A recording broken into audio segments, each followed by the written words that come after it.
Things off though in Paris. It was kind of the marquee game, wasn't it, when the draw was made. PSG against Real Madrid, the round of 16, first leg of the Champions League, did not live up to its billing. Not the greatest of matches of all, but PSG won't care in the end, because in the end they will take a 1-0 lead to the Spanish capital. Kylian Mbappe, who in fact won a penalty earlier in the second half that was missed by Lionel Messi. Mbappe would do it alone just before the final whistle, meaning 1-0 going into that tie in Madrid. As we welcome to discuss this, Ali Moreno and Frank Leboeuf are with us. Just before we hear from those boys, Craig, this it wasn't the greatest, was it? No, but I don't think it's as big a surprise as some would think or expected, because neither of these sides have been brilliant, particularly Real Madrid of late, even though if you look at La Liga and you didn't watch and say, oh, they're top and they're doing well, you think, oh, great. They haven't been playing, as you well know, they haven't been playing brilliantly. They didn't play well at the weekend against Villarreal. In fact, they got a pasting in the first half. So there was no surprise the way they played. There was no surprise that PSG dominated, and obviously down the left-hand side, particularly early on with Mbappe, was a huge threat.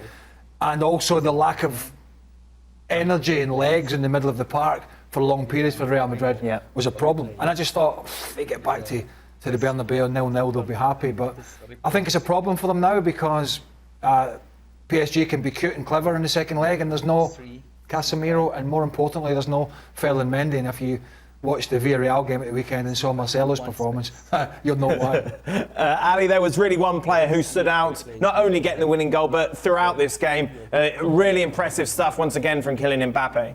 Still we have here 5. And it all started very early for Kylian Mbappe. The first significant touch that he had on the ball was facing up against Dani Carvajal. Took him to the inside, took him to the outside. Dani Carvajal was spinning all over the place. He didn't know what to do, and he was concerned and afraid the rest of the game, because he knew that the change of pace of Kylian Mbappe is just too much to handle. Now, the truth of the matter is that when you watch PSG play, you may think, this is perhaps Lionel Messi's team, this is perhaps Neymar's team. Nuh-uh. This is Kylian Mbappe's team. He is the real source of danger for them. Lionel Messi is now at this point of his career where he has become a facilitator, and every so often he'll create for himself. But he is mostly looking for the through balls, and the one guy who's going to get on the end of those through balls is going to be Kylian Mbappe. And in the end, he splits the two defenders, opens up his body, finds that far post, 1-0, and once again, confirmation of what we already knew. This is Kylian Mbappe's team. It's not Messi's, it's not Neymar's. One of the best players in the world, Frank, no doubt. Well, I don't like to name the players like that, because you all know that we don't play in the same position. But for sure, the most entertaining player, and he showed it today. And I agree with Ali. It's not the PSG of Messi or Neymar, but it's been, since the beginning of the season, the Mbappe's team. And you know, when he scored the goal, I said, well, you're a professional player, because we all wondered, you know, how he will be, you know, behaving, I would say, in front of maybe his future club. He's been spot on from the first second. He did what he had to do. He was a professional. He scored the winning goals. He created a penalty. He was the main threat. He did what he had to do. And I tell you, the bigger threat that Madrid is going to face within 2 weeks will be maybe one of his future. So that's going to be very interesting to see how Mbappe can finish them and sign for Madrid after that.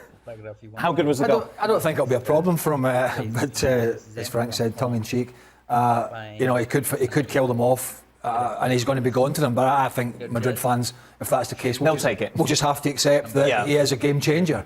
And we saw in periods today that blockbuster pace and change of gear and skill and quick feet, that why they're all after him, why Madrid are probably going to get him. The goal was brilliant from his perspective. It was abysmal from Lucas Vazquez, and particularly Militao. Militao, being the more natural defender, gets out there to double up and then just dangles a leg. Once you get out there to double up with Vazquez, you've got to make sure he's in the right position and you're in the right position, and there's no way through the middle. If he's going to score, he's going to have to cut back inside onto the right towards the edge of the box and curl Saham in the top corner. He cannot go through a gap like that. But he managed to wiggle his way through, got a little deflection. But it was interesting, when in the first half I jokingly said to you, when Messi played that great ball over the top for him and he had a touch which didn't quite get out his feet, you said, why didn't he dive? And I said, because he knows he's going to Real Madrid and he won't want to leave a bad taste in the mouth. If he does something brilliant, I think the Madrid fans will accept it, but I think he's clever enough to know Let's not be accused of anything in a cheating form in this game. Let's keep it by the book and do our business. But from Real Madrid's point of view, I said to you also, and I'm not blaming Kylian Benzema because it was other parts of the team, but he wasn't fit. He didn't look fit. I don't think, I mean, somebody will need to get some stats out for me or some Prozone or something and show me where he was sprinting at 100%.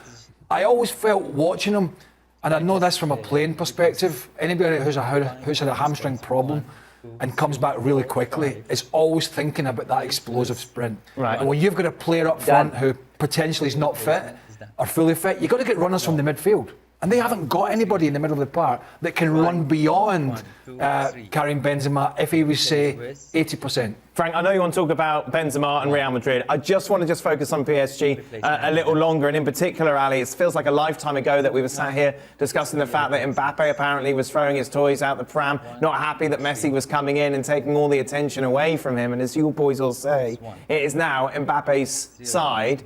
Where does that leave Messi? How would we assess Messi's performance today? Very good.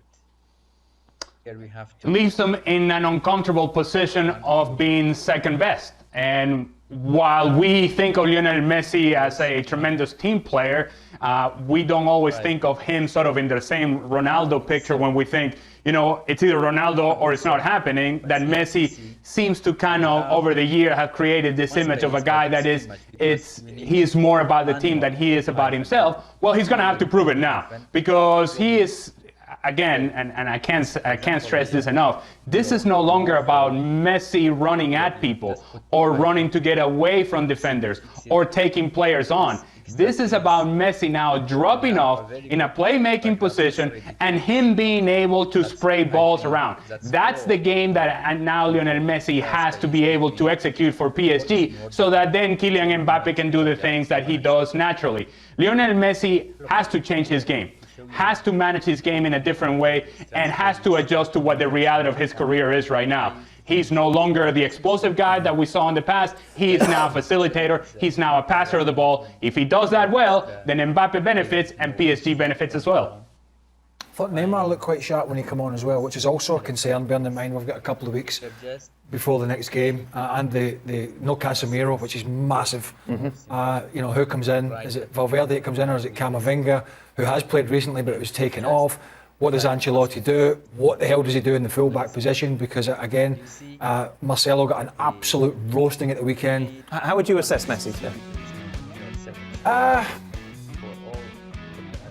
Yeah, I mean, little bits and pieces, but not the game-changing stuff that we once knew. Right. And I think, look, if they go all the way to the Champions League final and have success, and we don't know, they're not the favourites, but they have a heck of a lot of talent, and he doesn't have to carry the burden, and others do, maybe he can accept that now as somebody in their 30s and go, well, you know, tell you what, I've done it for a decade, so it's up to somebody else. I can play a peripheral role. Not everybody's happy with that, but maybe he's just having to come to accept that now. And as I say, I would imagine all three of those players, the front three, will play in the Bernabeu. Yeah. And so, you know, he may just take a bit of a back seat to the other two, who knows? Frank, does this epitomise Messi so far at PSG?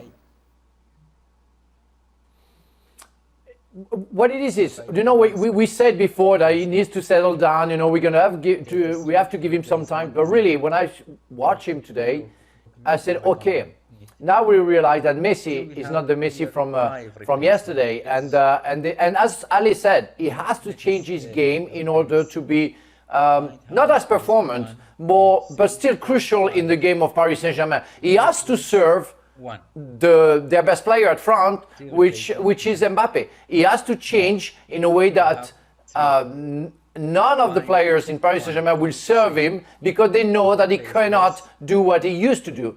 So it's up to him, like Ronaldo did a little bit when he signed for Juventus, changing his game, knowing that his pace is not there anymore. And Messi has to go for that. Otherwise, we're not going to see Messi for a long time playing at the top level. He has to change, otherwise he's going to disappear.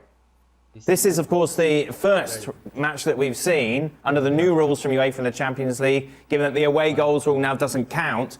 Some were saying that contributed to what we saw from Real Madrid in that they went into this game